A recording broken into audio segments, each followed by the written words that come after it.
Well, it is my pleasure to chair this session today. I'm Ghassan Haj. I'm a professor of anthropology here at the University of Melbourne.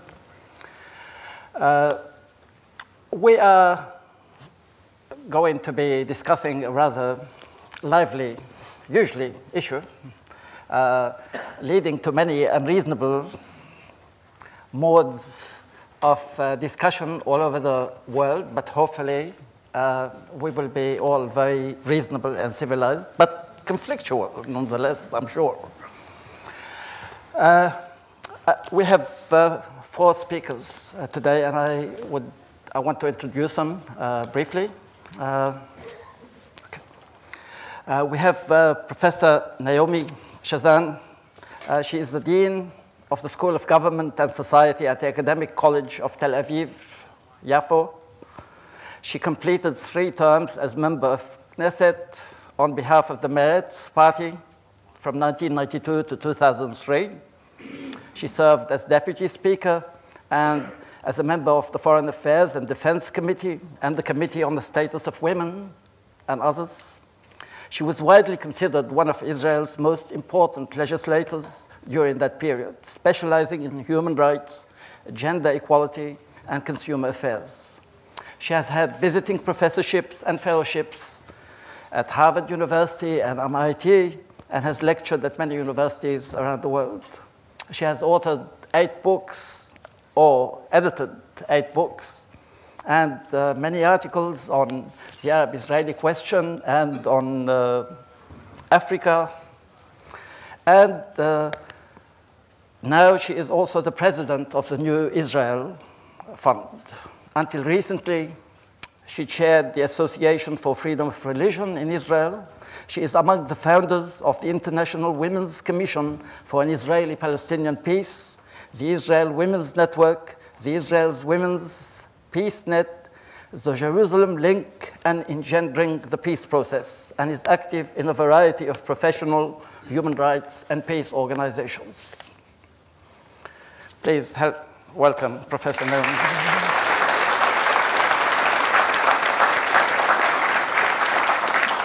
The other speaker is Professor Sari Makdisi, who is a professor of English and comparative literature at the University of California, Los Angeles. Sari is a scholar of 18th and 19th century British imperial literature and culture and the 20th century aftermath of imperialism in the Arab world. He is the author of Romantic Imperialism, William Blake and the Impossible History of the 1790s, and co-editor of the Arabian Nights in Historical Context. He has written articles and book chapters on British literature and culture and the contemporary Arab world, and published commentaries on contemporary events, particularly the question of Palestine, in quite a wide number of US journals and magazines, including the Washington Post, The Guardian, The Nation, The Guardian, that's UK, etc. In 2008, W.W. Norton published his most recent book, Palestine Inside Out, An Everyday Occupation. An updated paperback edition was issued in 2010 with a wonderful foreword by Alice Walker. Please, help me away.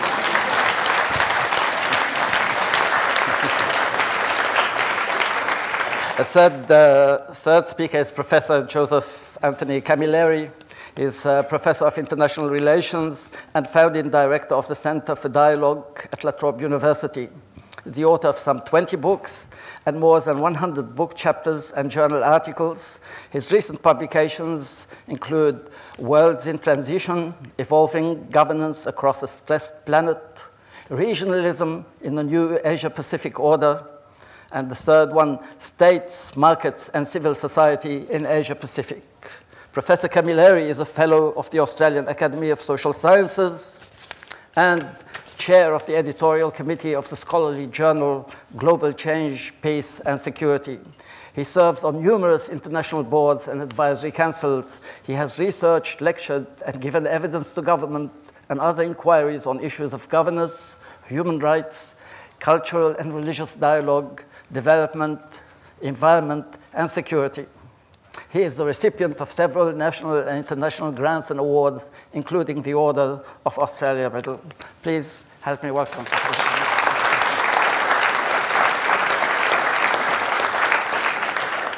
Last but not least, my comrade in conflict here in Melbourne is Mark Baker, Director of the Australian Centre for Jewish Civilization and Associate Professor of Holocaust and Genocide Studies in the School of Philosophical, Historical and International Studies at Monash University.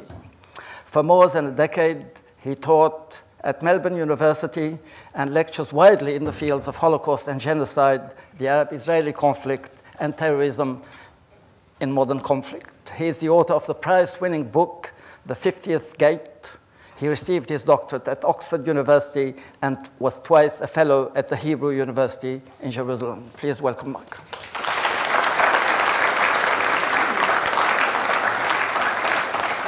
I also want to just very quickly apologize in a certain way, because after organizing all this with Patrick, I did feel that there was a missing voice for a Palestinian woman on this panel. And now that I can think of it, I thought there would have been, it would have been a wonderful presence, and I hope we'll make up for it next time and do not end up with a male Arab front versus other things. Okay.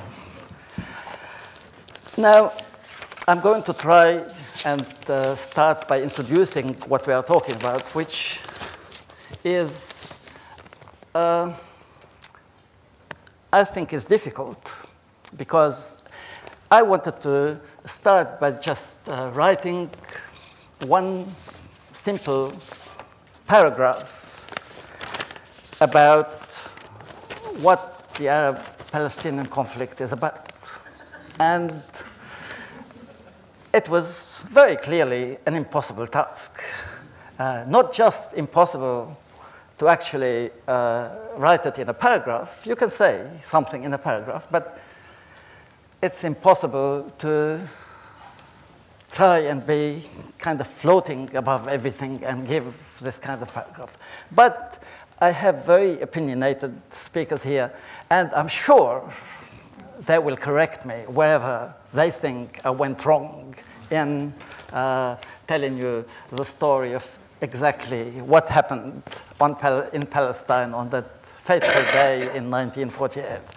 But so let me say very quickly that the roots of the Palestinian-Israeli conflict began when Jews from Europe began migrating to Palestine with the belief that they were reclaiming their own ancient land, the land that the Jewish people were driven from 2,000 years ago. While the migration itself led to some tensions, the conflict as such erupted when it became clear that the Jews intended to appropriate the land and declare it a Jewish state, which they did in 1948 with the blessing of the United Nations. During that process, many Palestinian villages were erased, many Palestinians were killed, and many were driven away from what had since then become the State of Israel. The Palestinians who were driven away settled as refugees in neighboring countries, and they still live in refugee camps since that time. A small but now growing number of Palestinians remained in Israel and are known by the Israeli state as Israeli Arabs. The United Nations decision did not go well with the Arab Palestinians and the surrounding Arab people and states, and you can say that it hasn't been good ever since.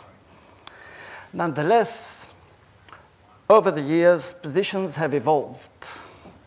Among reasonable Arabs, and not all of them are reasonable, there is a certain pragmatism. In the sense of, at least, it's no longer realistic to call for the abolition of the State of Israel. Some don't think it's realistic on purely pragmatic ground that Israel is too powerful, and therefore it's not realistic.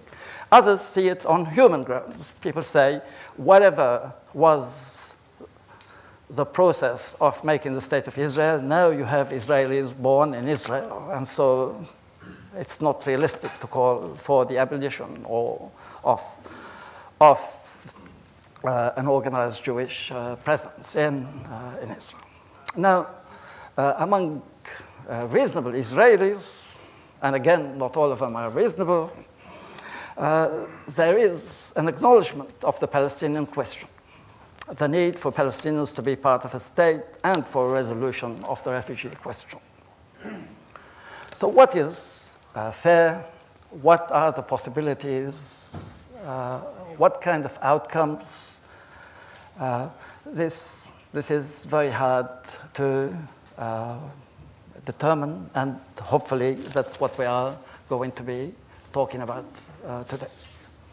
So my first question to the panel is simply going to be, do you feel that questions of identity are still important in shaping the Israeli-Palestinian conflict, and in what way? And we're going to start by Mark, then Sari, then Naomi, then Joe. Stay here. Okay. Thanks, Ghassan. You're correct to point out that we sometimes cross swords. We've done it once or twice in public, but public is in real time, but more often than not, it's actually on the social networks on Facebook, which is becoming an important medium, I would argue, for both peace building and for argument within different communities and across communities. So thank you for inviting me. And I also just want to point out that, as you can see, Sari is here with his iPad, and last night, the last thing I did before I fell asleep was read Sari's book on my iPad. So it's good that we're actually coming out of technology and sitting together face to face and talking about the issues which have been framed as the Middle East, the cockpit of identity.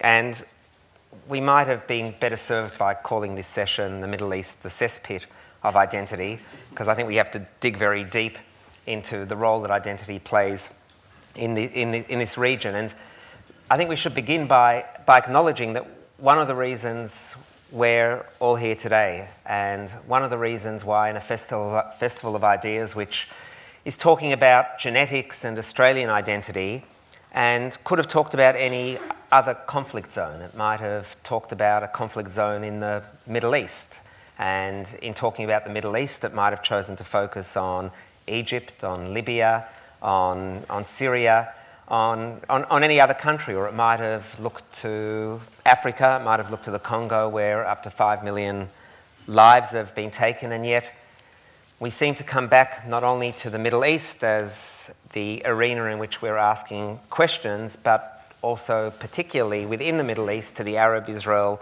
conflict. And the question is why this exercises our imagination so deeply. Why does it extract so much passion? Why does it form one of the centerpieces of a festival of ideas in relation to questions of identity?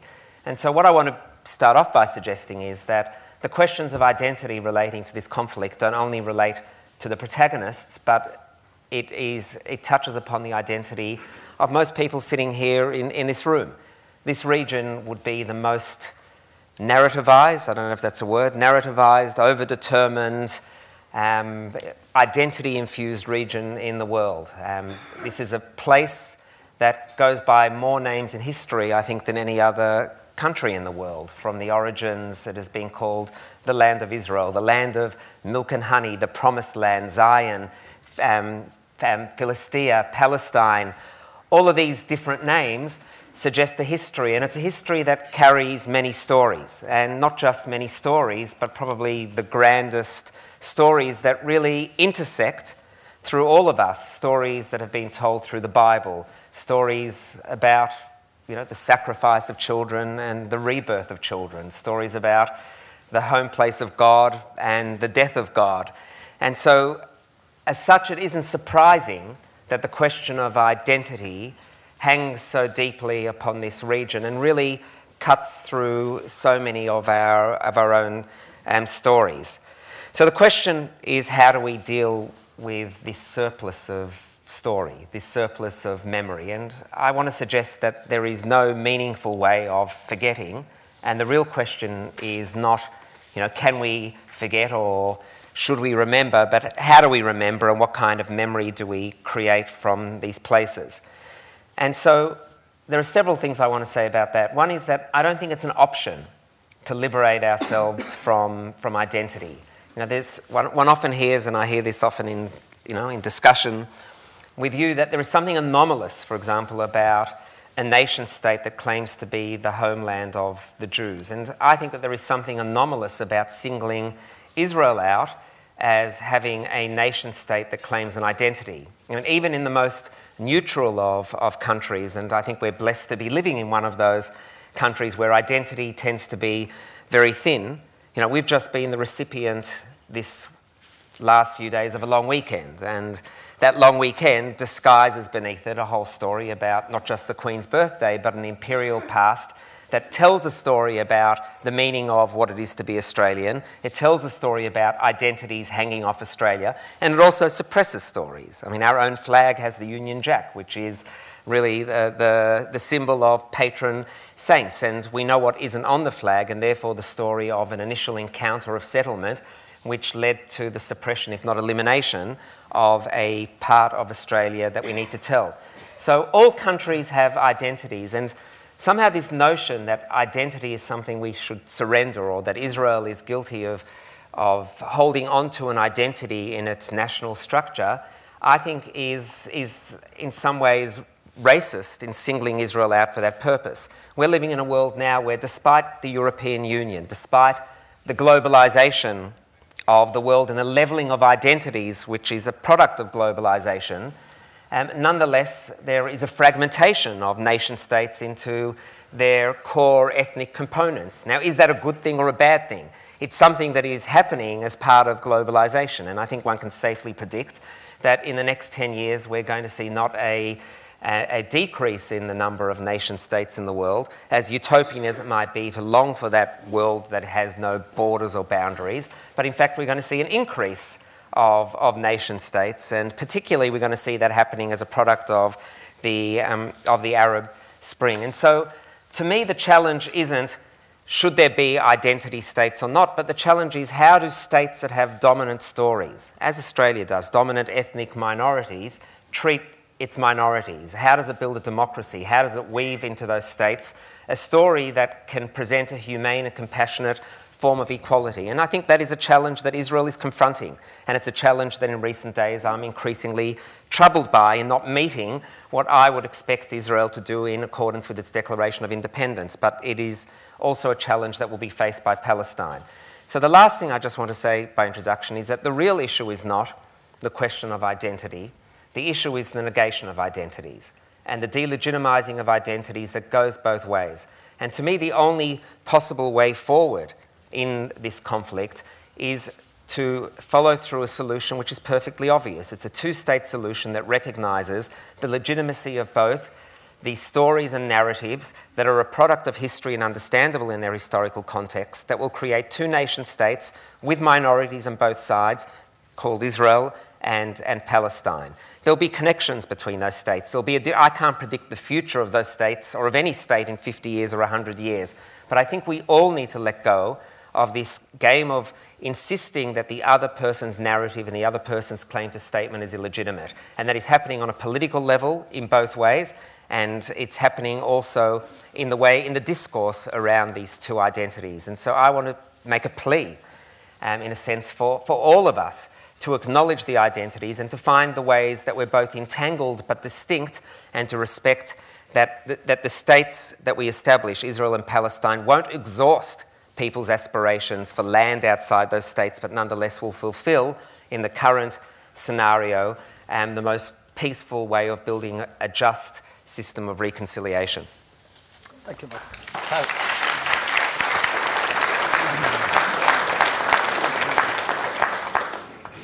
I'm glad that Mark began with saying what he had to say, because what I'm going to talk about actually will engage directly with what he just said in positive and not so positive ways. It seems to me that he's perfectly right, of course, to say that at the heart of this conflict is the question of identity. And Mark is making the case that it shouldn't be so strange for a state to claim an identity, and why are we singling out Israel for its claim to identity? All states have identities, and so on and so forth. all of which sounds perfectly reasonable at face value. The problem, of course, is that it's not just the nature of Israel's claim to identity, but also what it takes for Israel to establish this identity and to maintain its identity as a Jewish state, as the state of the Jewish people, as Mark puts it. We have to remember that at the beginning of the 20th century, Palestine was a country with a population that was 7% Jewish and 93% Muslim and Christian. And the problem with trying to create a state in a land that is overwhelmingly not Jewish, a state with an exclusive claim to a Jewish identity, is obviously there are all these non-Jews there. And the question for Zionism from the very beginning was, well, what do you do with all of these hundreds of thousands of people who are living on the land that we want to turn into a Jewish state? Where do they go? What happens to them?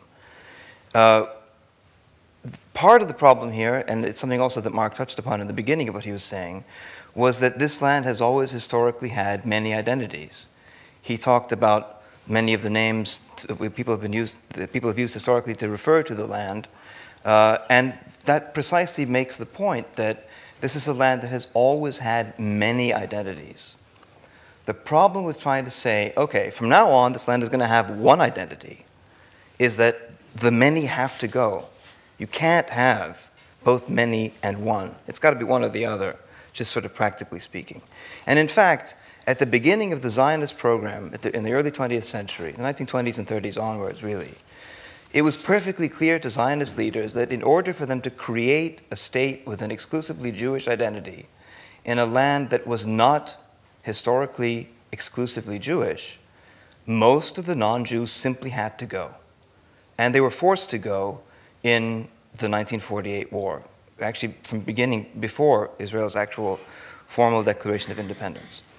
We can talk more about that if you want to, but I think people are familiar now with the long repressed narrative of what happened in 1948. The Palestinians call it the Nakba. The Israelis to this day completely deny what they did in 1948 to create their state. It's a total subject of total denial, not just at the political level, but at the legislative level as well. There's a law in Israel that makes it illegal for Palestinians inside the state to commemorate the Nakba of 1948. It's extraordinary, the extent to which some countries, including Australia and the US, have gone about trying to explore the foundations of the state and the costs that other people have paid for that foundation. Israel is going the other way around. It's working harder and harder and harder to cover up the realities of what made the state a state to begin with.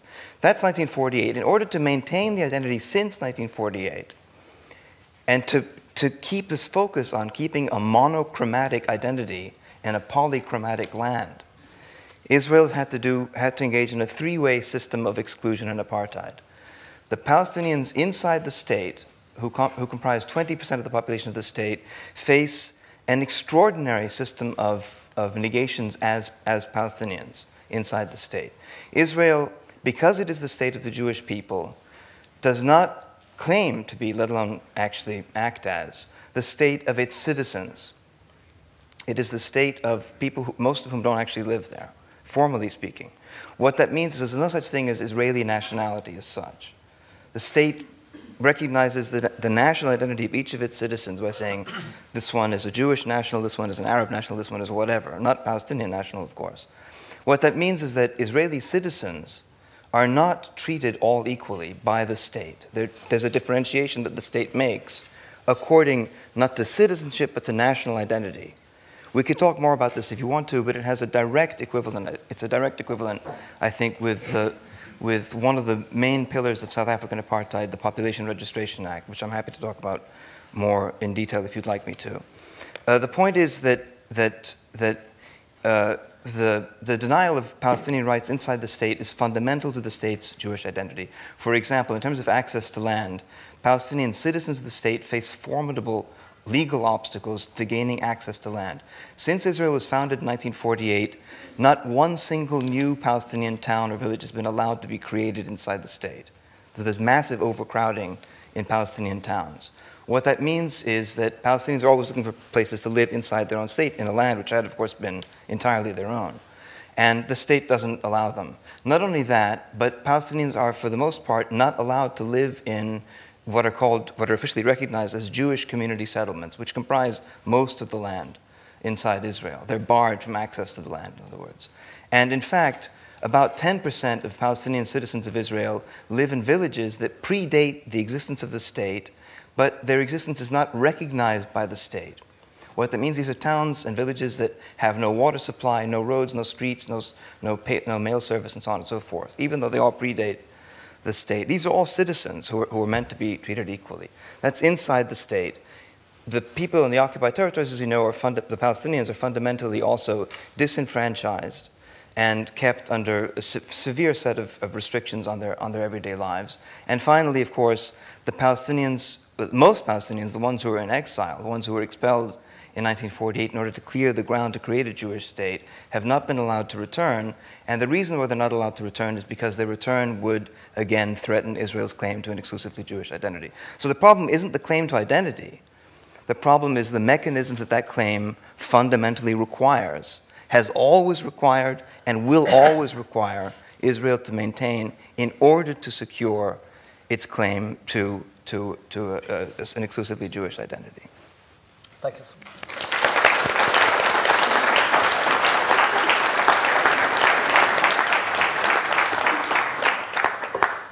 Good morning.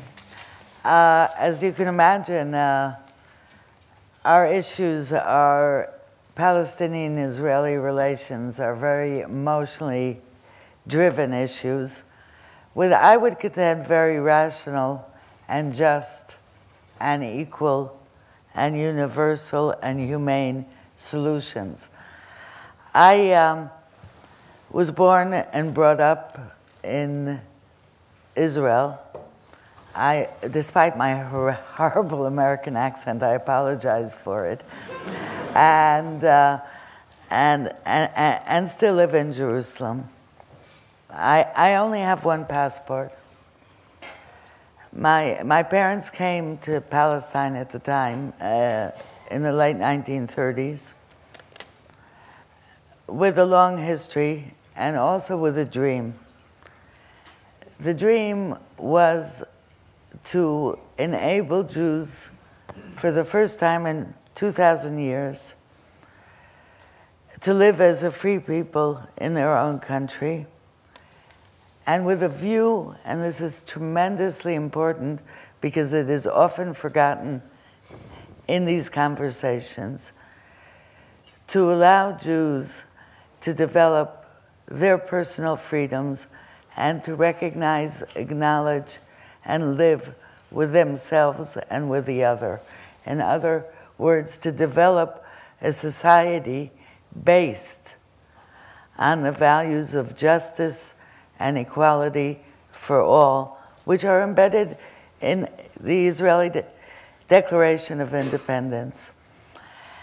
And as I've grown up and gotten mildly older, I've become more committed to a pluralistic view of Israel and of Israeli society, somewhat different than what Sari described. I would say quite different than what Sari described. And I've realized that we often do not acknowledge the other, and that much of the conflict has not to do with the everyday, but it has to do with a realm that I've had to learn because my mind works rather analytically. Much of the conflict is about the negation of the other's identity and values, very much so. And I've come to understand, and believe me, it is painful, that there are dramatically different narratives of the conflict. You just heard one narrative of the conflict. If I had time, and you could ask me, I would give you a very different narrative of the conflict, really quite different. But if we are going to live together, and Palestinians and Israelis are destined to live together on the same land. We have to acknowledge the narrative of the other. We have to understand the depth and the complexity of the emotions involved.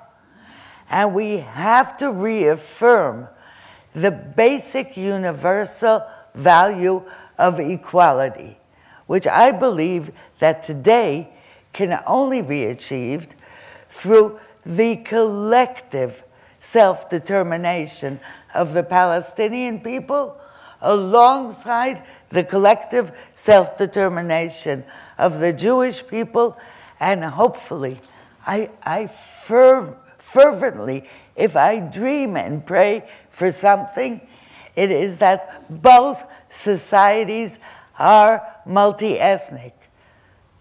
I have spent the last 40 years of my life fighting for full equality between Arabs and Jews in Israel and full equality for Palestinian self-determination and Israeli one.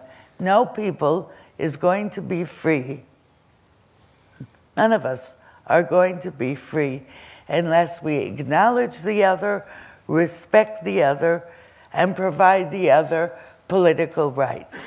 And that's why I believe that we are living in a momentous period. There is an opportunity before us now that must be seized to enable and facilitate and realize the creation of a Palestinian state alongside Israel. It will free Palestinians from Israeli occupation. It will free and liberate Israel from occupation over another people, which is antithetical to our Jewish heritage, to our democratic values. It is also immoral. But perhaps most important, it will start to lay the groundwork to understand that to be free means to respect the other without in any way eliminating or erasing the other's multiple identities, and without foregoing the pride that one has about one's own identity. So let us seize the moment. It is here in order not to attempt to negotiate narratives which are unnegotiable. Thank you very much.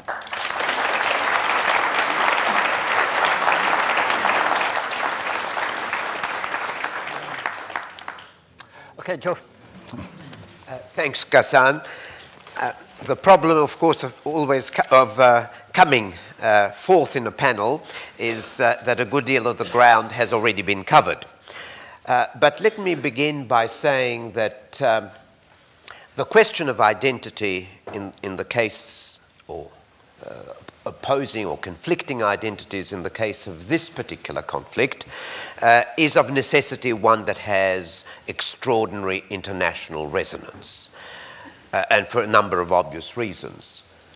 Quite apart from the strategic and economic importance of the region, the fact is that this is the cradle of the three Abrahamic faiths, one of which does not have purchase on claims to land in the region, but nevertheless has an intense interest in the way this conflict has unfolded and might unfold in the future.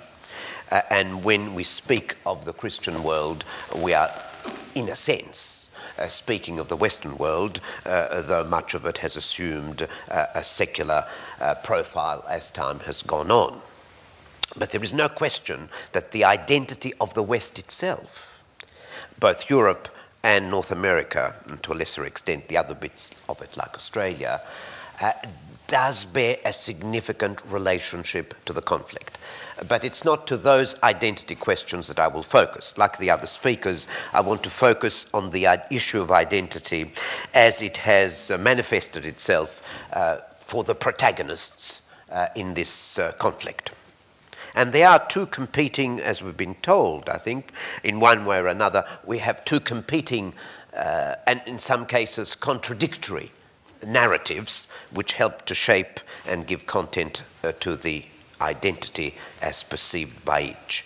I should, however, add one thing. It is wrong to think of identities as something set in concrete. All identities, French identity, Tamil identity, Sinhalese identity, Australian identity, Aboriginal identity evolve over time.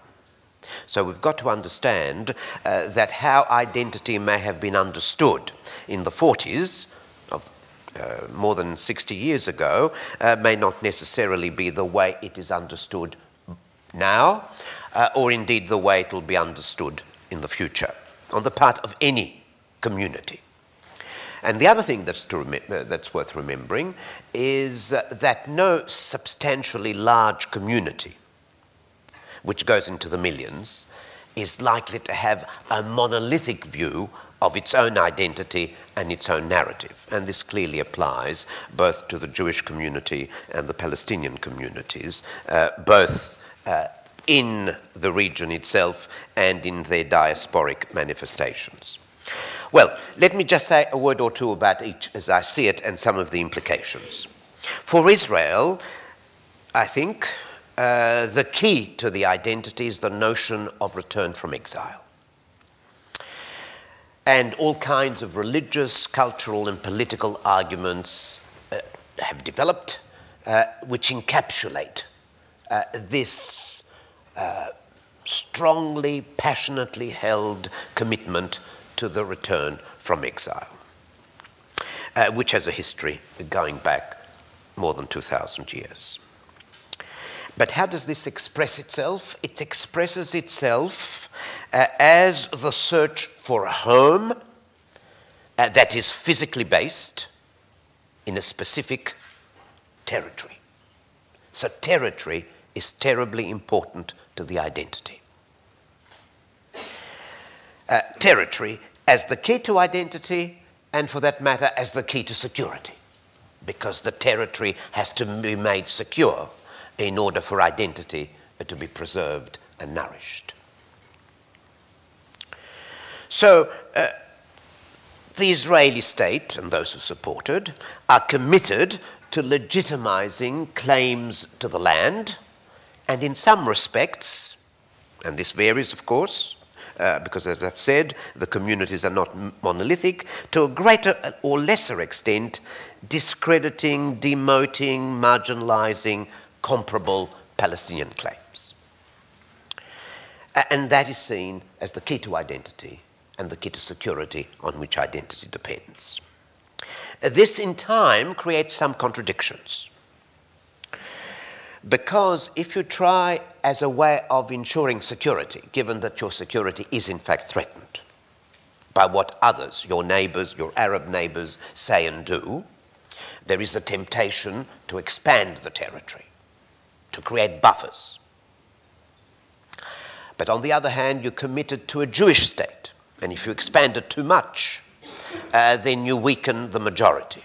So there is a tension between developing and consolidating what is clearly a Jewish state, a state in which there is a clear-cut Jewish majority and therefore dominance within that state, and the other one, which is to have control over larger territory than you would otherwise perhaps prefer, but at the cost of then having much greater pluralism, ethnic and religious, than you might otherwise wish. Now, in the Palestinian case, there is also, of course, a claim to land.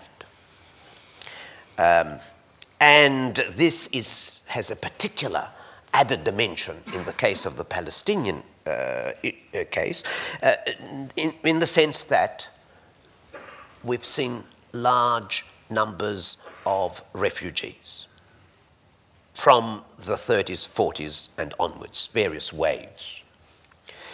So that the question of the displaced and the return to the land something of a much more recent origin compared to the Israeli case, becomes very potent, both for those who are still there and for those who have had to move either to neighboring countries or to faraway countries.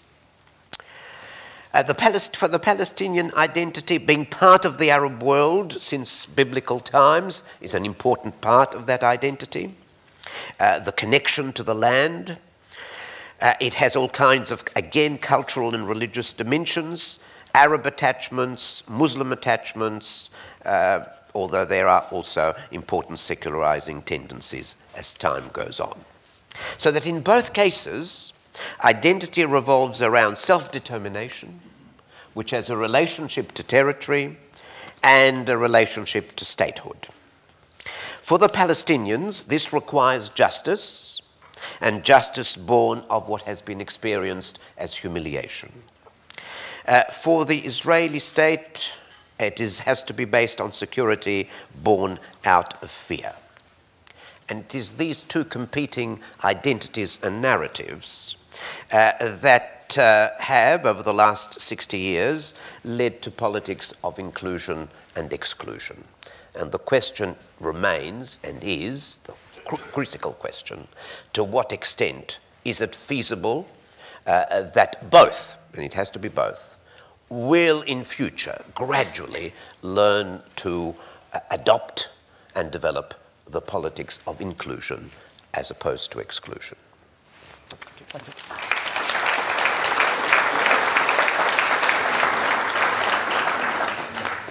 I think this first round of answers has given us already a sense of the complexity and subtleties of the fact that not a single, really, position or statement can necessarily fully encompass the situation. I just give you an example from what I heard here.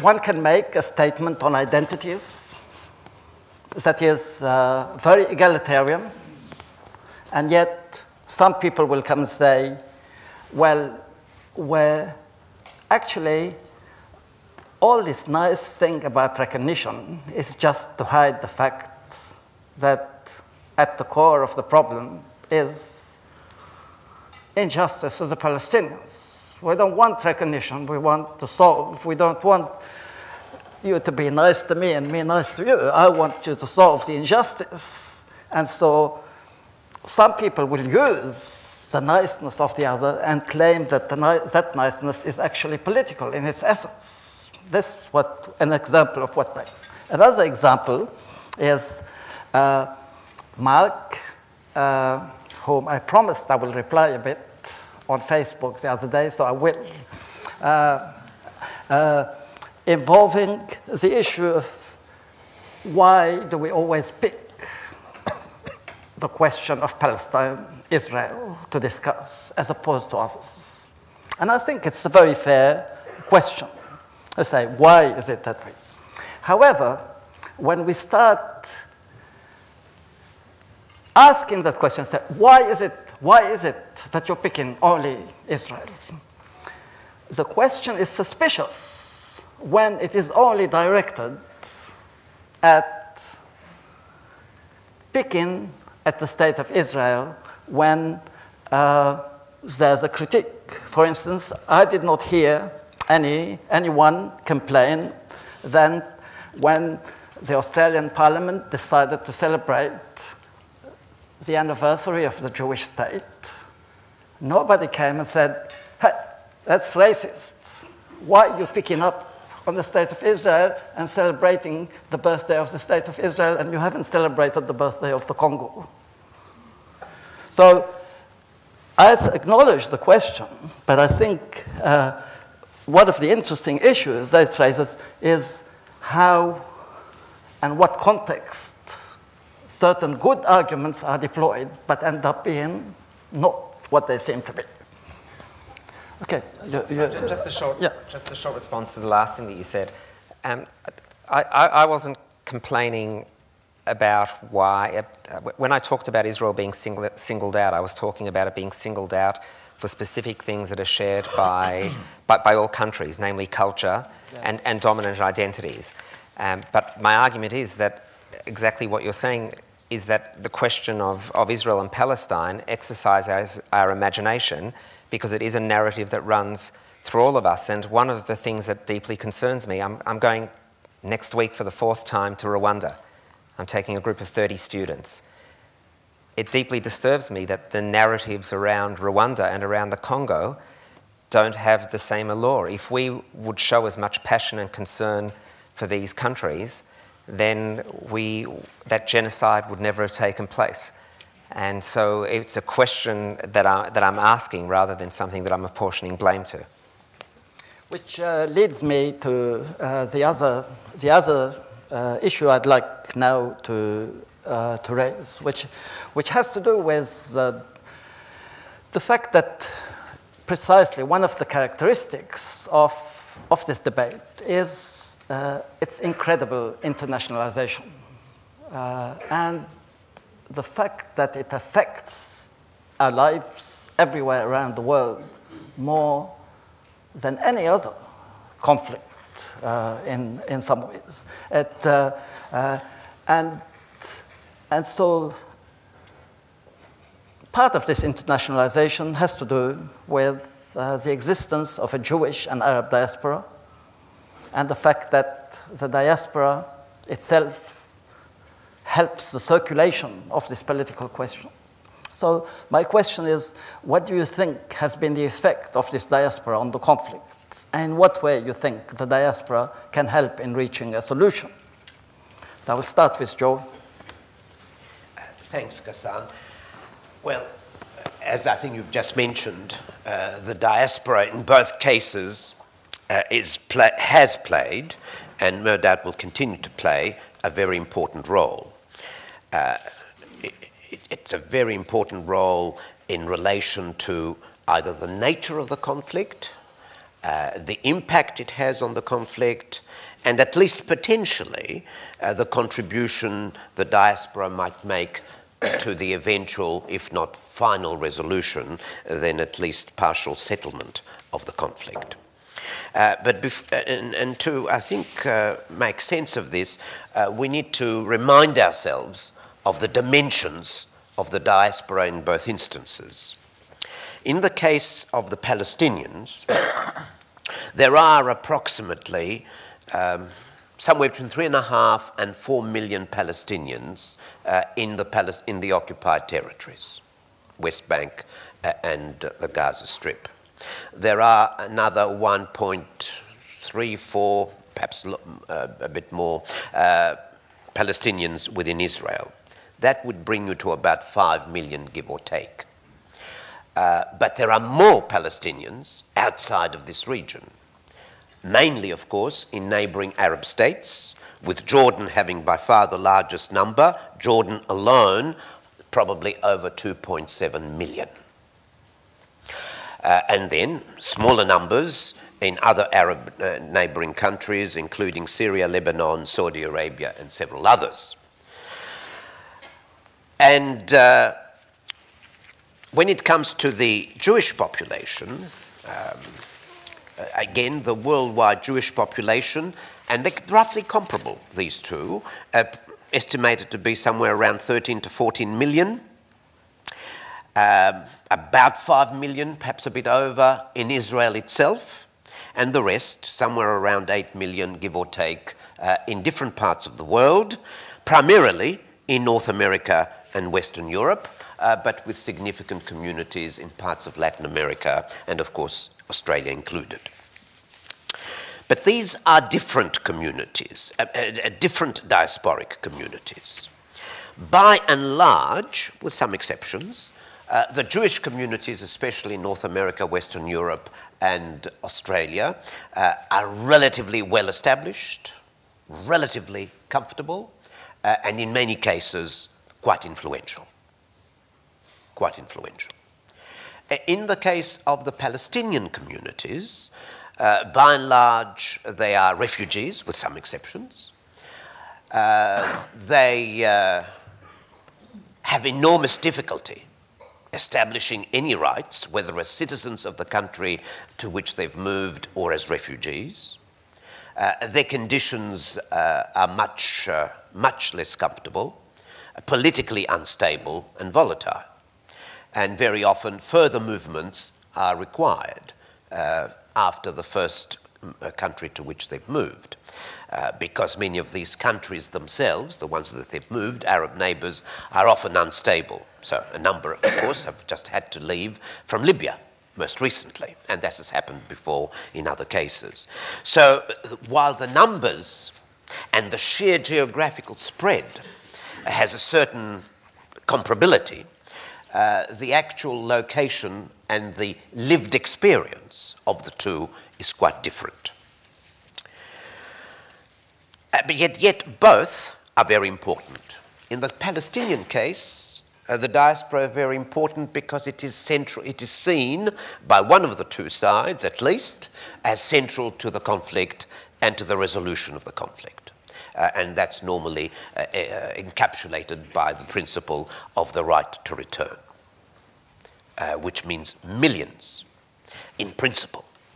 And that, therefore, becomes a major stumbling block. Both the principle, whether or not one accepts the principle, and secondly, even if one did accept the principle, what mechanisms could give effect to the principle of the right of return.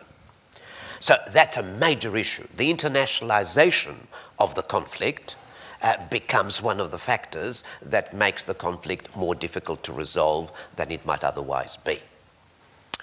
That's one issue.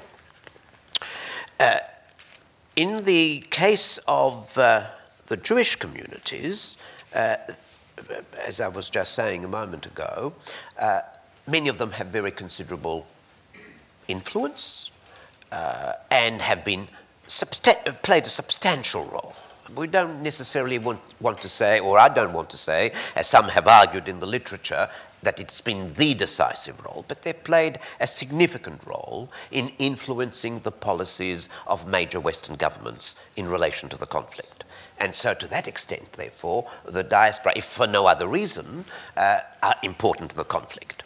But in addition to this, there's the obvious point that in both instances, Palestinian and Jewish communities the world over have close connections with those that are there in Israel, Palestine. And those connections are not going to go away anytime soon. My position, for what it's worth, probably not worth very much, is that the diaspora can only be one of two things. There cannot be a third thing. They're going to be either a part of the problem or a part of the solution. There is no in between. They're going to be irrelevant. They're going to be a part of the problem or a part of the solution. And the question then arises, how might they become more a part of the solution than a part of the problem? But we mustn't be too idealistic to think that they're going to be entirely one, namely part of the solution, and not at all part of the problem. But the balance, to shift more in terms of being more part of the problem, part of the solution than part of the problem. And in relation to this, I would make this point, and I don't want to go much further because I'm sure my colleagues will have many other aspects of this very complex question to raise. If we look at the Western world, primarily Western Europe, North America, and a few other countries like Australia, there are significant Jewish and Palestinian communities. Significant. And while some attempts have been made for them to come together on some occasions, sporadically, bits of them, I don't think anywhere near enough has been done in this way, in this context. And I think it would be in the interests of major Western governments to play a much more active role than they have done thus far, to try and bring, however difficult it may be, some of these communities within their own states into dialogue with each other. It would be good to see what an American administration might be able to do to encourage Jewish and Palestinian communities and their representatives in a range of organizations to come together and address a number of issues in a sustained fashion over a long period of time. It would be interesting to see if an Australian government could attempt to lend its weight to such a dialogue taking root and in ways that are not fully predictable. And so I think there are interesting possibilities. And the same can be done at an interfaith level, in which perhaps then you can have a Jewish, Christian, Muslim dialogue, but with the question of Israel-Palestine at the center of that dialogue. There are innumerable possibilities. Some are beginning to take root, but I suspect there's a very long way to go.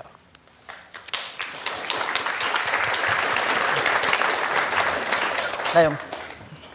I must admit, every time I go outside of Israel, Palestine, I'm constantly struck by the fact that discussions in diaspora communities are much more polarized, much more antagonistic, much more emotional, and much less nuanced than those that are taking place within the country and between Palestinians and Israelis on the ground. I've listened very carefully this morning, and I've also sensed that representation of Israel and of Jewish aspirations has been very much stereotyped, and frankly also of Palestinian aspirations and positions have been very much stereotyped. This worries me greatly, but because it reminds me of the struggle of the extremes in both societies at home. On the one side, within Israel, there are extremists on the right who would see the land as only Israeli. They have a vision of a greater land of Israel. And there are Palestinian extremists that would see the land without one Jew. And that kind of approach is the most destructive, the most inhuman that one can imagine. And when I see this conversation, I said to myself, very much as Joe mentioned before, how destructive can diasporas be to their fellow people on the ground? Perhaps it's unclear from what's been said up to now that Israelis and Palestinians talk to each other all the time. All the time, on an equal basis, and decry the inequality that exists and are working together to change it is so important. Also understand, many of us, that it's not just about identity, it is also about values. Israel is not only a homeland for the Jews, but it must become a state for all its citizens.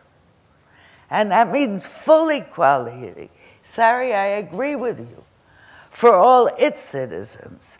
And hopefully in an independent Palestine, there will be some Jews who will be accorded full equality in an independent Palestine. And the reason I'm speaking like this is you have no idea how much damage could be done by words. You're looking at somebody who is attacked from the right and the left.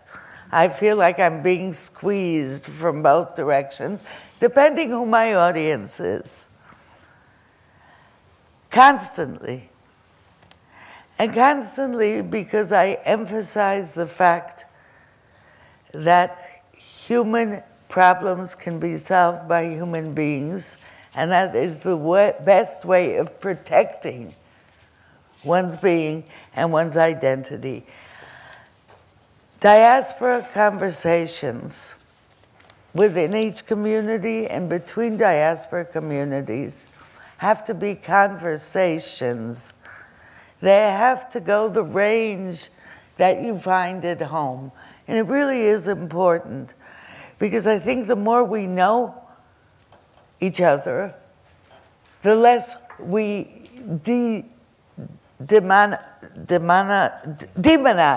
each other as well. You see, I'm not really an English speaker. And that has to be pressed home at all times. I've wondered, and I puzzle over this, why diaspora conversations are so stark, so polarized.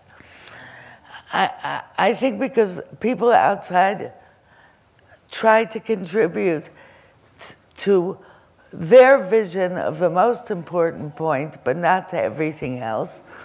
I think also because what goes on in the land, in Israel and in Palestine, affects them directly. But there have to be found other ways to engage as well.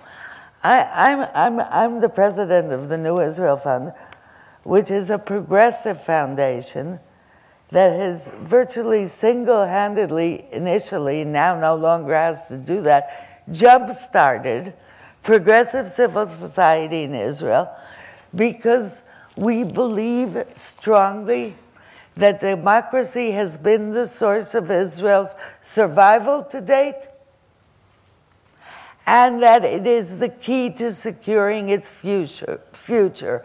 And when I say democracy, I mean creating those spaces and those institutions that will protect the human rights and civil rights of all citizens, Arab and Jew, newcomer and veteran, old and young. Because civil society institutions are the vehicle for social justice for all institutions, for all society, for all the citizens of the state. You know, the most constructive form of the diaspora engagement, in my mind, is twofold. One is to engage in the development of civil societies in Israel, in Palestine, because they pluralize, they reinforce universal values and mutual respect and tolerance for the other, and because they guarantee democratic futures. That's the first form of engagement. And the second form of engagement is being open to discussing everything. Palestinians and Israelis, separately and together, on the ground, argue all the time. And I think from this constructive disagreement, great things can happen if we recognize that we each have the right to freedom, to dignity, and to human existence.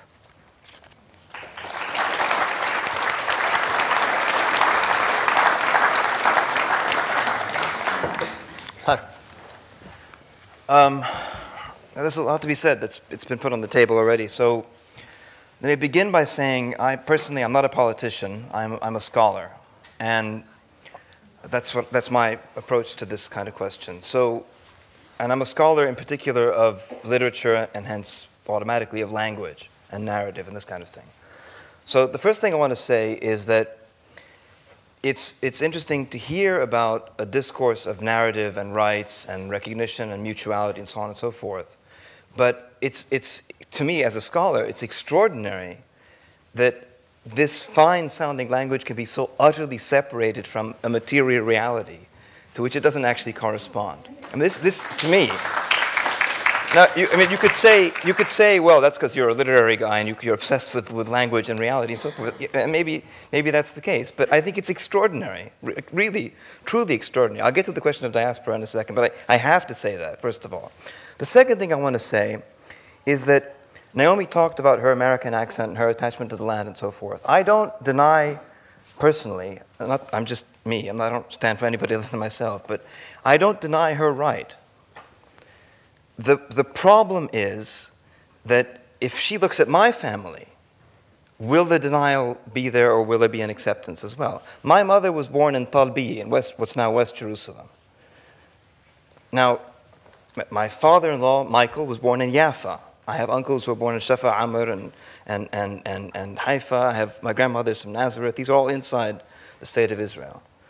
So the fundamental question is, I mean, it's very nice to talk about mutuality, we have to recognize each other's rights, and so forth and so on, but what are the forms of exclusion that say, yeah, we'll have mutuality, but premised on your mother can't go back to Talbi, or your uncle can't go back to Nazareth, or your father can't go back to wherever it is. That's the problem, of course, from a Palestinian perspective. It's no good to say, let's talk about equality and recognize and be nice to each other and so forth, when the premise of that niceness is that your fundamental rights are abrogated. Now, Joe pointed out the presence of the Palestinian majority in exile. Most Palestinians are in exile. They do not live either in the occupied territories or inside Israel itself. They have a fundamental human right, moral right, and legal right to return to the homes, to the land from which they were expelled in 1948, and so do their descendants. This is a fundamental right that is not subject to negotiation because it is a human right that inheres in those people as individuals and as families. If what we are being told is all of the niceness that we're hearing about on this stage today is premised on the negation of those rights, as far as I'm concerned, that's not niceness, that's something else. And many other words come to mind that I'm not going to mention in this company. So let's turn things, let's be positive rather than negative. What can we talk about in terms of a state that would allow those who were expelled in 1948 to return? That would allow my relatives to go back to Nazareth, Haifa, Jaffa, West Jerusalem, and so forth, for example. And also say, Naomi has also a right to remain wherever she, I don't know where you live, but wherever she lives. I live in Jerusalem. In Jerusalem. I've always lived in Jerusalem. Then the question is, what can we imagine? What ways are to imagine the diaspora being allowed back in a constructive and productive way? As far as I'm concerned, and more Palestinians are coming to this point of view, if not a majority, more and more, certainly. The only way to resolve this question and to have full rights for all Israeli Jews and all Palestinians, those in Israel, those in the occupied territories, those in exile, is to say, okay, everybody has the same rights, nobody's more, nobody's less, everybody's equal. We'll create a state that recognizes the full equality of each of us as a human being first, never mind religion and other kinds of identity. We're human beings first. And that's the most important right above all, I think. And then we can be equal within a state that treats us all as equals and is founded on a premise of true equality, not ephemeral equality, but actual material equality. I think, for me, that's the way to go. That's the only way in which the majority of Palestinians can have their rights addressed. That means, of course, massive sacrifice on both people's parts. The idea of there being an exclusively Jewish state is not sustainable without the negation of Palestinian rights, which I think is unacceptable. The idea of an exclusively Palestinian state in which there are no Jews is also unacceptable from my perspective.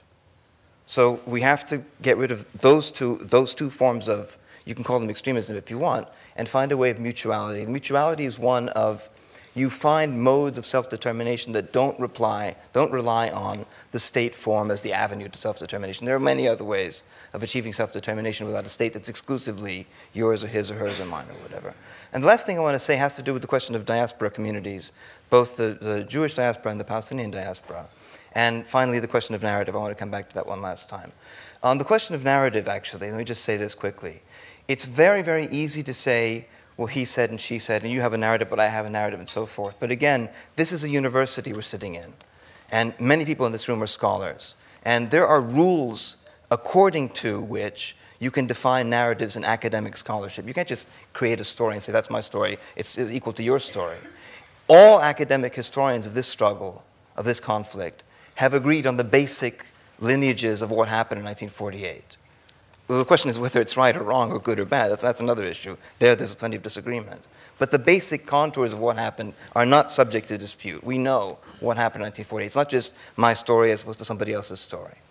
But to go back to the diaspora communities, both people's communities play a very important role in this struggle, in perpetuating it partly, but also now in working towards reconciliation. Palestinians in the diaspora have been foundational, I think, in working towards, first of all, the development of a one-state solution which embraces everybody's rights, and also working towards nonviolent forms of pressure, bringing nonviolent forms of pressure to bear on Israel to make it modify its actions. And it's also very important to point out that there are an increasing number of Jewish people in the diaspora, in America, Australia, Europe, wherever, who are heavily involved in the struggle for full rights for both peoples on the land. And that means going against, to a certain extent, and getting in trouble with some of the political leaderships of Jewish communities in the US or elsewhere. But this is a recent development that I think is commendable and needs to be recognized. And I think it leads towards an anticipation of what possible happy futures might be in store for us. Thank you.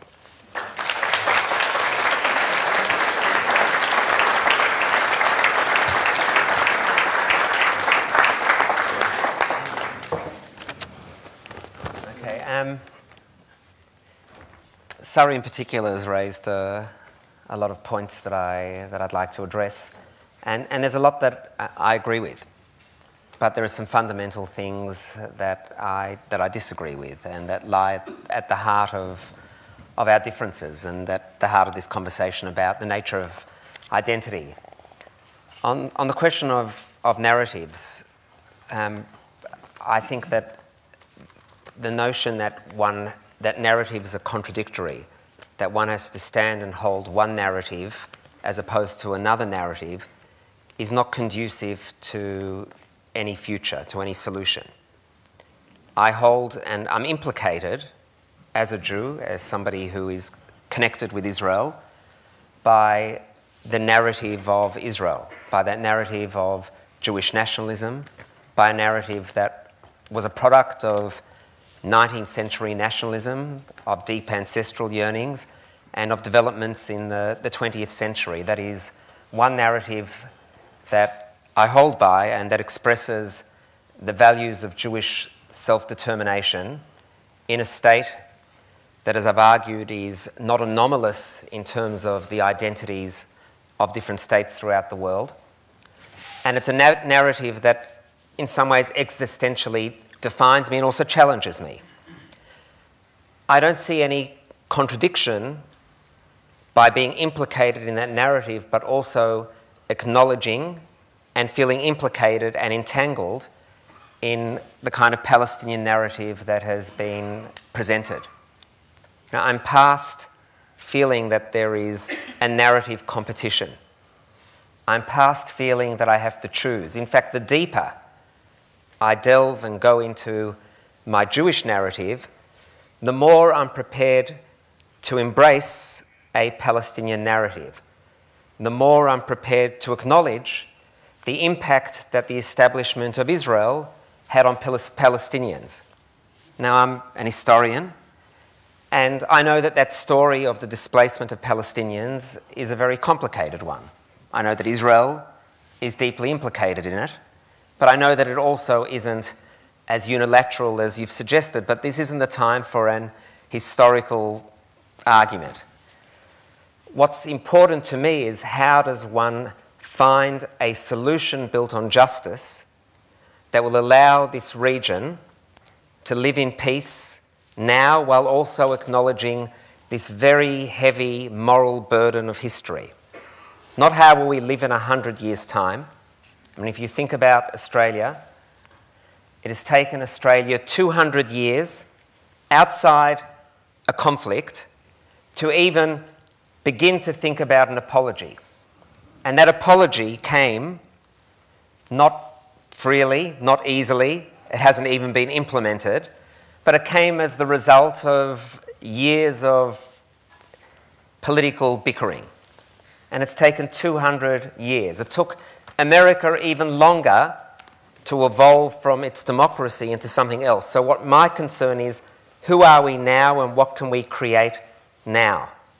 The poet Yehuda Amichai says that from a place of righteousness, nothing grows. And you're right. You can argue all the rights based on the Palestinian narrative, and I totally empathise with the pain and the displacement and the sense of exile. As a Jew, I identify with that sense of exile that you're experiencing. You're right.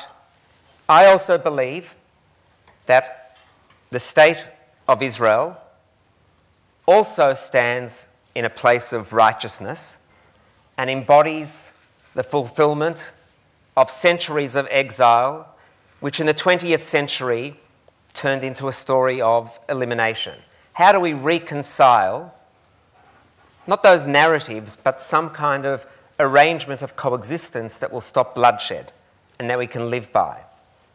And my concern is that the notion that you are talking about, the notion of the one-state solution, the notion of embracing full equality for all the citizens in one state of Palestine, is really only coming to terms with your own narrative and dressing it up in the guise of something that, of course, is alluring to me, equality and full civil rights, but is neither just, it might be right, but it's neither just, but worse than that, it is going to condemn all the peoples in that region, Jews and Palestinians, to ongoing violence and to ongoing bloodshed and to ongoing conflict.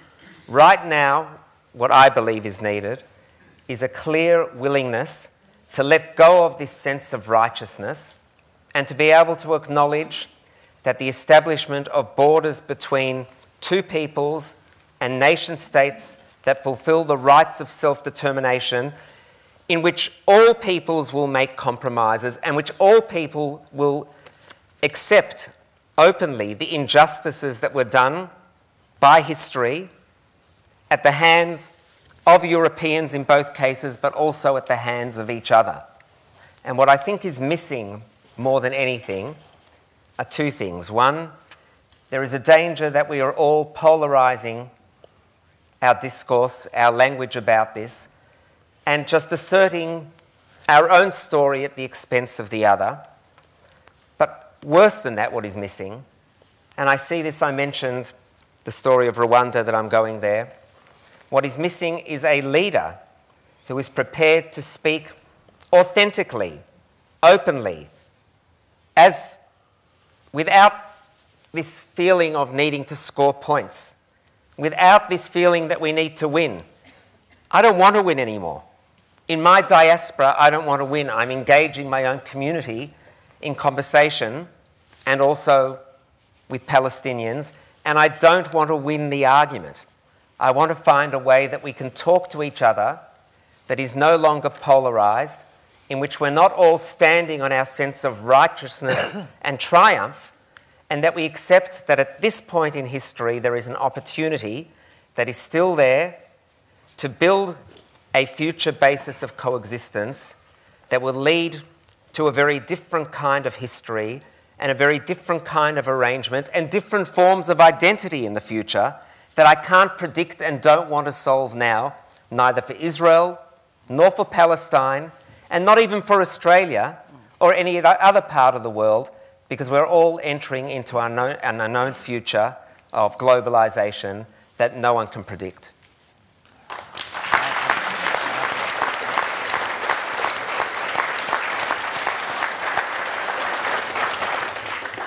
One of the issues that emerges in those statements, and I want to give people a chance to interact with each other before going to the floor.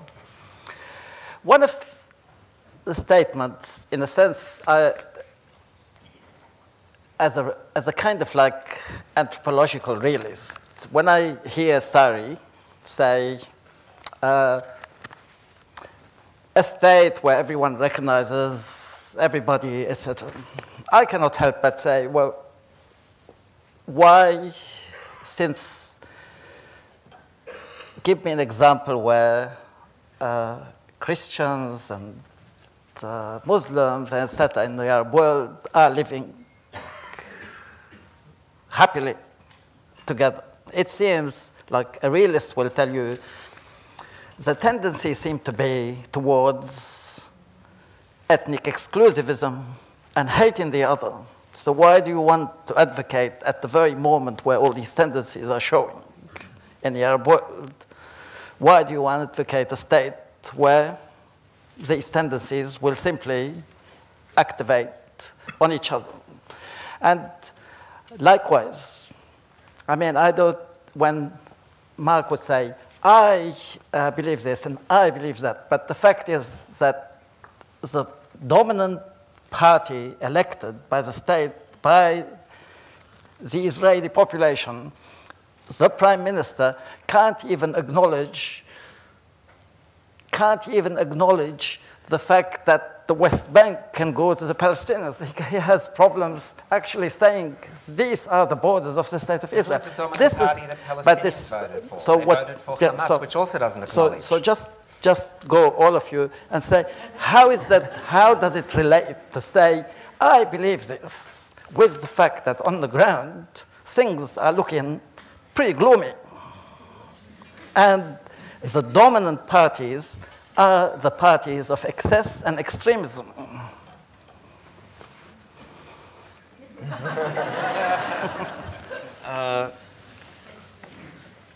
I mean, well, that's, as I said, there's a difference between saying things and doing things. There's a difference between words and action, obviously.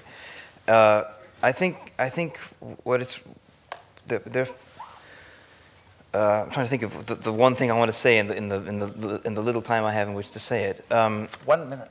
Well, so I think what's really important to say is that it's easy to talk about it's easy to mobilize an old language of self-determination and why can't my people have rights and so forth. And it's much more difficult to talk about how you connect that fine-sounding language to realities on the ground.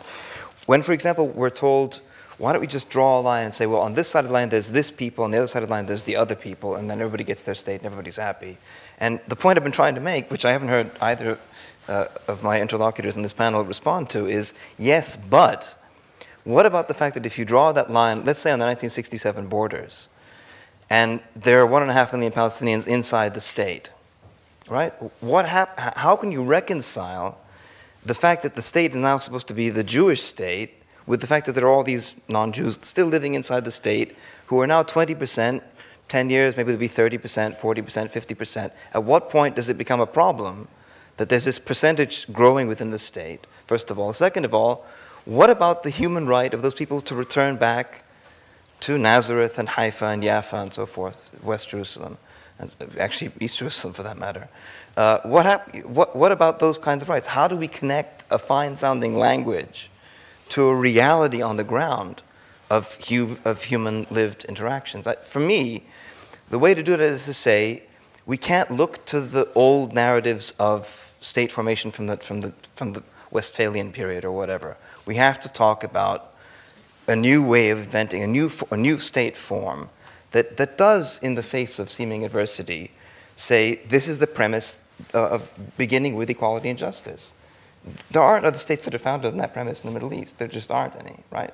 So let's see what would happen if that happens. And yes, of course there's conflict in the Middle East. On the other hand, if you can imagine a Middle East without an Israeli-Palestinian conflict, think of what that region would look like. I mean, it would at one stroke end so much of the violence roiling the entire world, not just the Middle East. This is the fons et origo of the whole thing. So this is what I think we should be focusing our attention on. I agree we should be focusing our attention on the reality. The question is how we describe it and what drives us.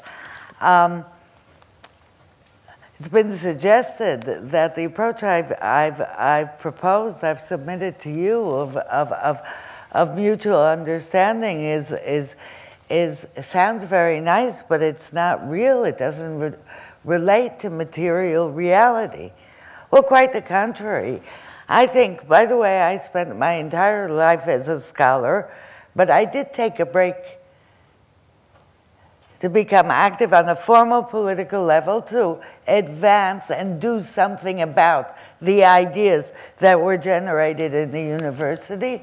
And now that I am back in the academic world, I continue to do something about it. It is not good enough to talk. And if you believe these nice words, you have to do something about them. That's what I've been doing. That's what many Israelis have been doing, and Palestinians I interact with have been doing.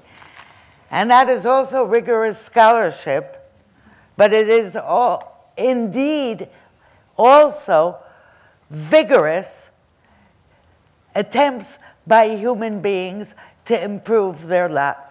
Now, I've listened very carefully, and I've heard the argument often that, you know, let's just adopt a liberal view and create a democratic state for all its citizens, and where Palestinians and Jews will be equal. And you know, I would love to embrace that view. I really would. It sounds so good on paper. It has absolutely no correlation to what is going on the ground. Listen to me. The degree of overt and latent acrimony and hurt and vulnerability is growing every single day. If there is not a recognition first of the collective rights to self-determination, yes, in the 21st century, and we go the route of the one state is not an alternative to the present situation, not this vision.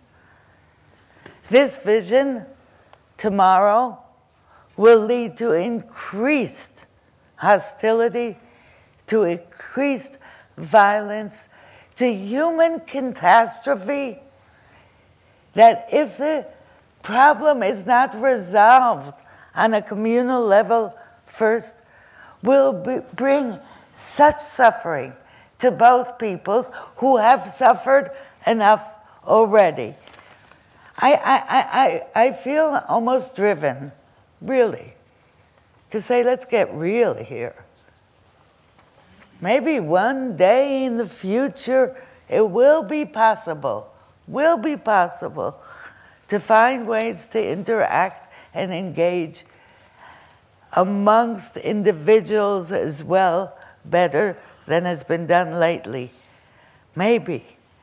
But everyone who's willing to give up portions of their national identity have had a political expression of their national identity.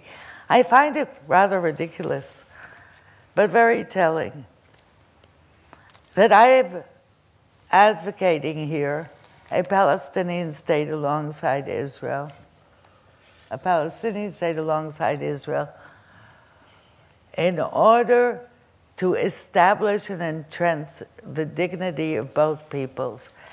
And as I repeatedly said, and I really must reiterate again, Israel was established as a democratic state, the homeland of the Jews, the expression of the national self-determination of the Jewish people, but it would not exist for a moment, if it did not guarantee the full equality of all its citizens, and where it does not, it fails in that regard, it should be reminded, and those guarantees must be entrenched. So please, do not go into pipe dreams. There are Palestinians suffering for years of occupation. There are Israelis who feel increasingly vulnerable, and there is an opportunity, and we should meet it. We should not, and that is the way, not of negating rights, but of acknowledging and securing these rights. Thank you very much.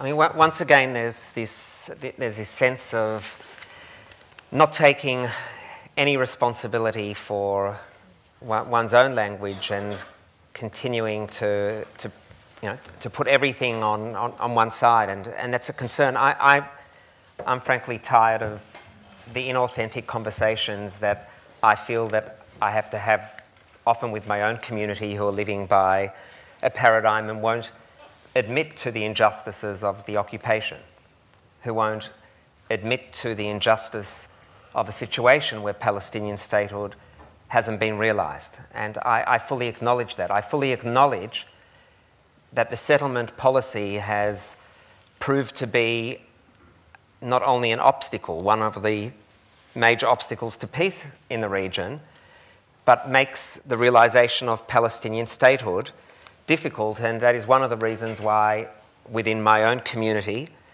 I speak out very strongly about what it will take and the opportunities we have now to create two states. And yet all... So why is two states more realistic than one state, or one state more realistic than two states? Because two states, and it's what we've... The idea of that somehow...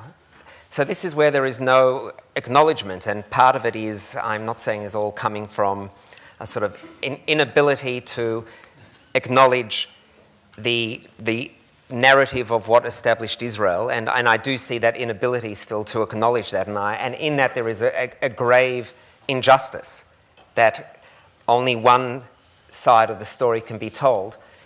But this idea somehow that Israel should be the one country, or is the one country, that in that region is doing something that doesn't embrace or can't embrace equality for its citizens, strikes me as ludicrous. I mean, or to suggest that the problems in the Middle East are being fueled by Israel in a period when we've just witnessed in the past 6 months people taking to the streets in an inspirational way to fight against their own oppressions, their own lack of democracy for decades, which sure we can say is partly propped up by Western governments, but not to acknowledge that these are also sources of tension when violence is erupting right now in Syria and in Libya, and there are dangers in Egypt, and to simply put everything on the question of what Israel is doing in Palestine is not living in a reality in itself. And so I see that the only way forward in this situation is not only about how we speak to each other, Jews and Palestinians, but my concern is the way, firstly, the academic discourse around it is so reductive that it can only talk about Israel, for example, as a settler colonial state. Now, I have no doubt in the context of the 19th century, once again in reverse, Israel was no exception to what constructed every form of European nationalism. But there is also something paradoxically colonial and imperial in believing that we can draw a line around these different peoples currently living in the region and say, now you go create this state, when the rest of the world, and I'm talking about Europe and the Middle East and Africa, are actually asserting in the 21st century their own identities in which their own ethnicity, their own identity is preserved. The challenge again is how do states build democratic and tolerant societies when the reality is that they all have dominant ethnic identities, almost every country in the world. And my problem is when the beginning of utopia has to begin in what we have agreed is called the cockpit, or the cesspit of national identities. I would like to volunteer another country to do this first, and then let's see over time how we can achieve these utopian goals in the future.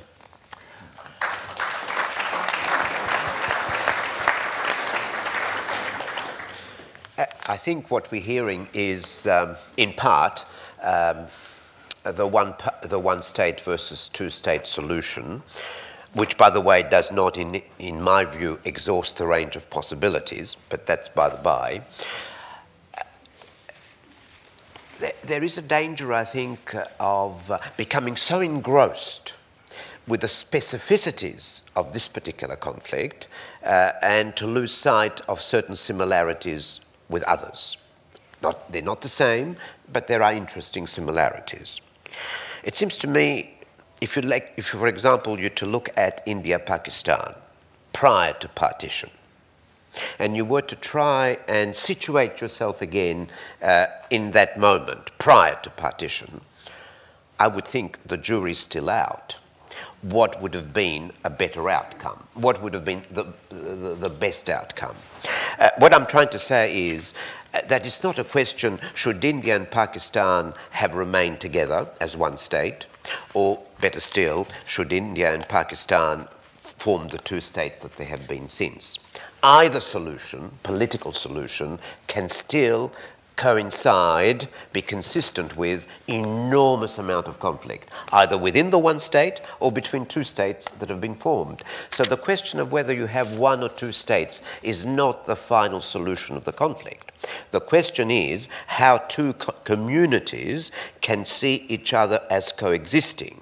And once that understanding is reached, then they can discuss seriously, well, what are the political arrangements which can give shape and expression to that commitment to mutual coexistence and the rights that go with that and so on. So I think that is what is in a sense missing, and what flows from that is that if you're going to make a step forward, it has to be discussions and negotiations which don't exclusively and perhaps even primarily involve governments and political representatives. That they must do, but must also involve the communities themselves in the variety of organisational forms and expressions that they have. And they must engage in sustained dialogue. How to make that happen, it seems to me, is the critical question of the moment, not what the final political shape of any agreement might look like. That can be part of the discussion, but there are many steps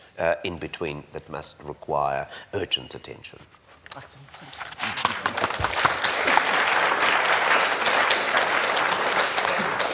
We'll take questions from the floor.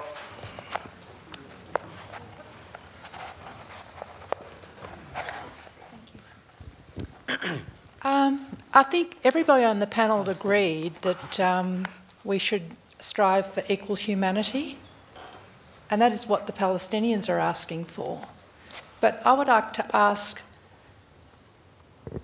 the original injustice of what happened to the Palestinians, they're being driven off their land, what they call their Nakba, is still going on today. So it's not just the occupation that is violating their human rights, it is that they're being driven off their land today in very many ways. Bureaucratic, militarily, demolitions, driven out of the Jordan Valley. The injustices are going on today. Why aren't the panel addressing that? If you want equal humanity, equal human rights, why is it that not being stopped? Do you want to reply individually, or shall I ask people to ask questions and give you a round? Yeah, take notes. That's good. Let's get a few questions. Get a few questions.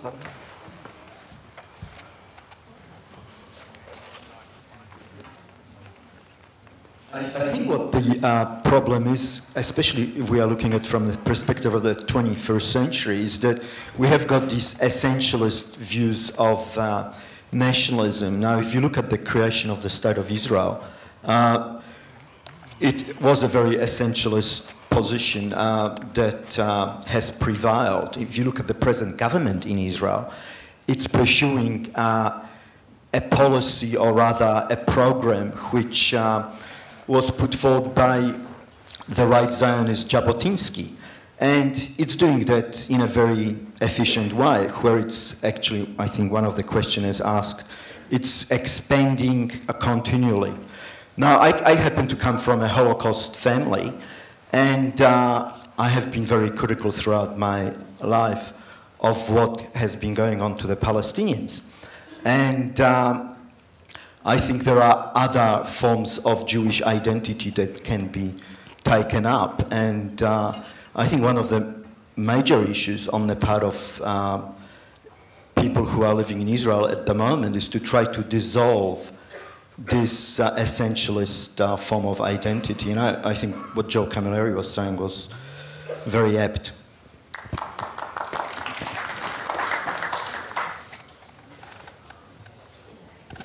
Golda Meir famously said that there was no such thing as a Palestinian identity. I wonder what that identity is now, and how much it's locked into being the identity of victim, and how much two identities which are both perceive themselves as victims can possibly resolve a conflict. And the notion of identity and victimhood is one I'd be interested in people explore.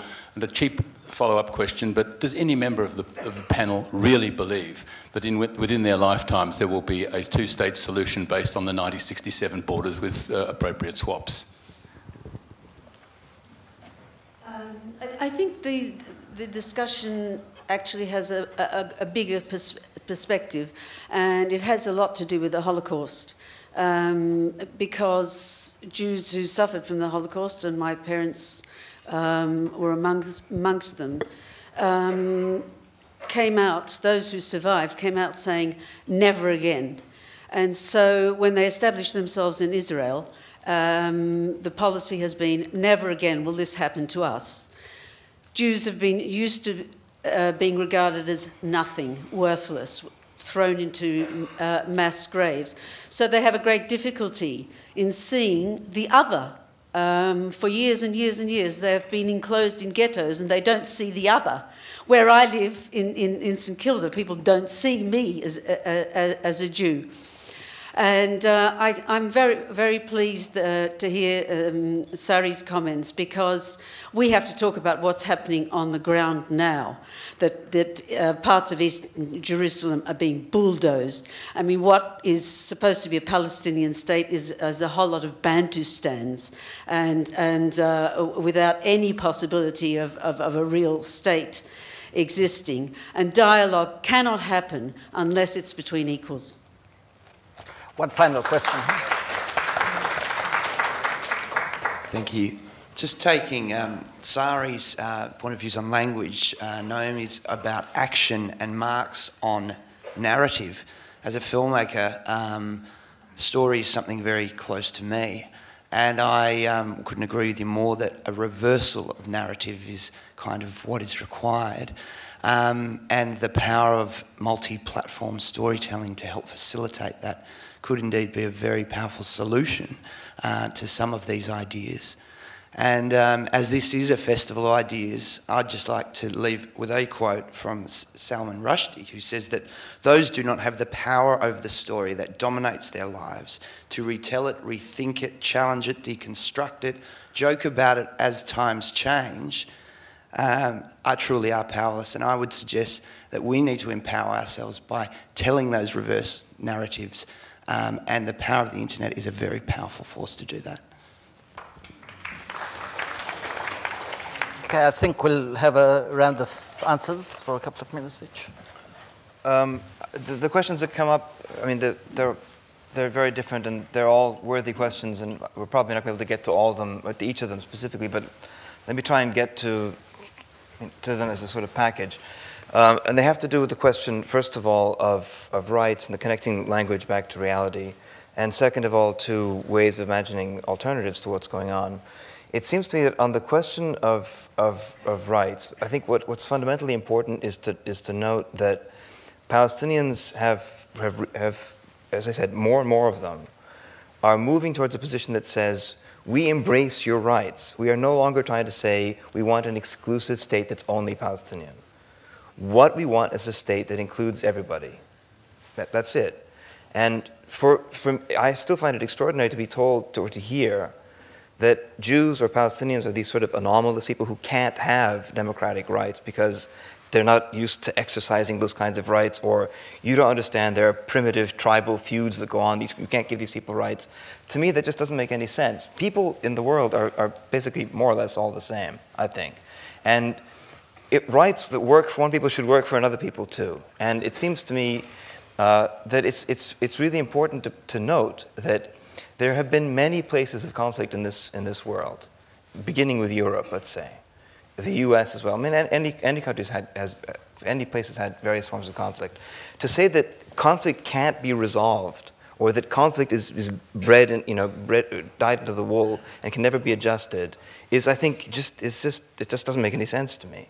So the question is, how can we get around conflict? And as I said, the way I'm thinking about it is to say, I acknowledge your rights. I'm not denying them. I acknowledge them. I embrace them. Yes, let's have a state where everybody's equal. I acknowledge you, you acknowledge me, we get on with our lives. Because to go back to the question of victimhood, most people on both sides want to live their lives. They don't want to be victims or perpetrators or whatever. They just want to farm or go to school or whatever it is, right? So the question is, what can we do in terms of having a structure that allows people to get on with their lives without saying you were this and you were this and you have to live on this line and you have to be on the other side of the line and so forth, because in the end lines don't work. We know that by now. You can't just draw an artificial line and say you're over there, I'm over here, and split yourself like that. It's just not going to work. It has not worked historically anywhere. It's not going to work in this case because the populations are mixed in both cases. In any way, all forms of identity, as Joe was saying at the beginning, are always changing and developing and so forth. So that's just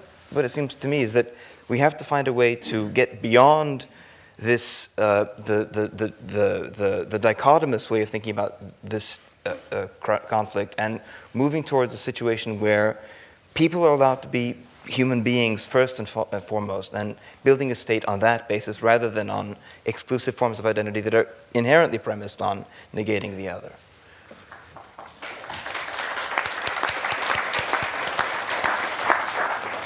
I'm very happy that Sari spoke, because I think it highlights both the points of convergence and some of the disagreements. And I will relate to the questions and package them together and be happy to talk to everyone afterwards.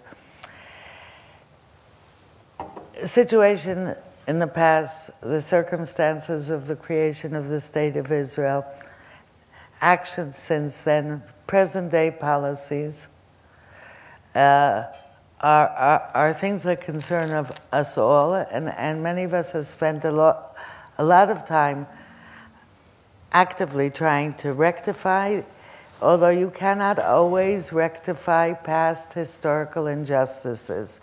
You can find new ways of saying you're sorry and recognizing the rights, the absolute necessity of affirming the rights of the other as well. That for me is axiomatic. It really is. It's so important to emphasize the fact that we can't always, I wish sometimes we could retrieve history, we would act differently. But we're living and we are molding history today. Every single one of us, and we have to do it in such a way that really affirms essential human values. And here, Sari and I agree entirely. The second place where we agree, I think, entirely, is that we don't want to be driven by fear, and we want to get ourselves and our societies out of a victimology mentality that has really been killing us all, literally as well as figuratively. We really do. And that's another thing we share. Where we differ is on how to do it. On how to do it.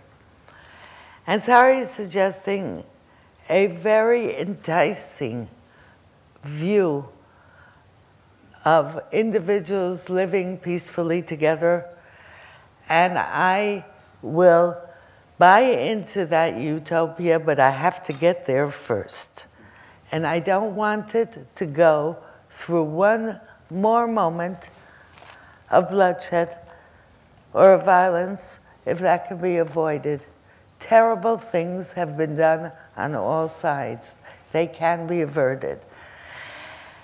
And so, leaving that aside at the moment, the one-state solution is not a realistic option today.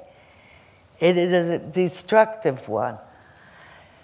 The vast majority of Palestinians and Israelis, poll after poll after poll, including the poll that I read last night, want a two-state solution.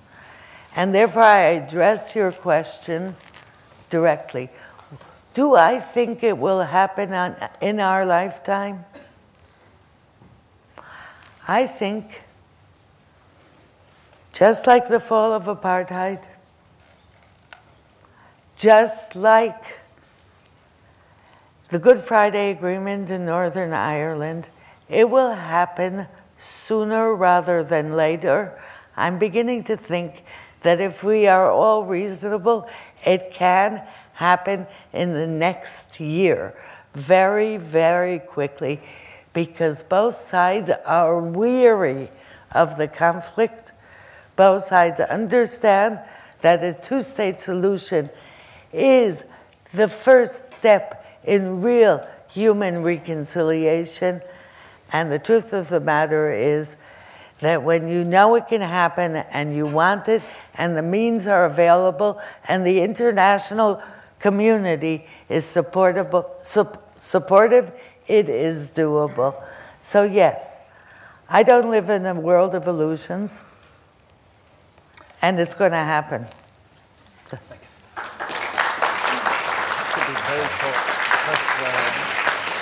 I've been told to be... Because the camera stopped, so just very short. I don't mind not being on camera.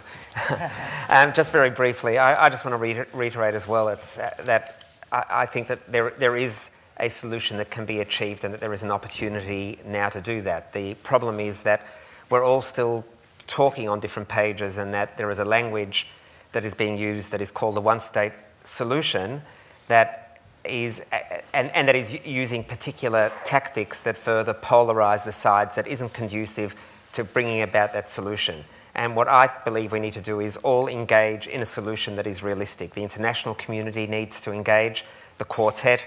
I think that the diaspora communities need to engage amongst themselves, and also the Palestinians and Jewish communities need to talk to each other with a common aim of reaching a form of justice. And we all know the parameters of what that justice are. This notion that I'm hearing about, you know, that somehow Israel embodies an essentialist spirit of nationalism, I understand what it means on an academic level, but I think it's a diversion from what is really happening on the ground. And when I hear people talking about Jews being incapable of recognising the other based on their own experiences of trauma, that is what I call essentialism. That is essentialising Jews who take many positions and who have learnt from their own suffering many things about the suffering of others. And we are all of us, as Australians and as members of other communities, guilty of not recognising the other. And that's why we need to work to a solution that can create something equitable. Thank you. Just very quickly, I'm sorry.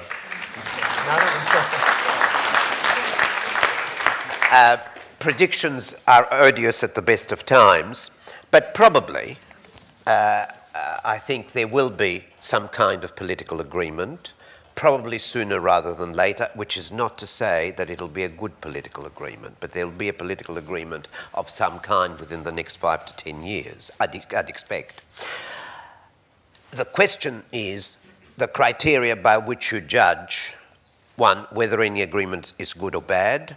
It is good if it can deal effectively with a profound sense of injustice experienced by the Palestinians, and if it can deal effectively with a profound sense of insecurity that is experienced on the Israeli side. It has to deal with both simultaneously. And to get to that position, you need, before the agreement and after the agreement, probably more, as much before as after, you need confidence-building measures that are made unilaterally by both sides with no conditions attached, no reciprocity expected. Small measures, I will do this, which satisfies a little bit, even a tiny little bit, your sense of fear about the future and insecurity. I will do something now, no reciprocity required, which gets a little bit closer to your profound sense of injustice. It has to precede the agreement, and most importantly, it has to follow it. It has to be a cumulative series of reinforcing steps before and after formal agreement, and the formal agreement will probably be only one to be followed by many more agreements as time goes by. It will not be the final word on the subject. Thank you, John. I think we can thank the speakers and thank you for all the realist idealism and the idealist realism, and you can work out where you want to position yourself from there. Thank you.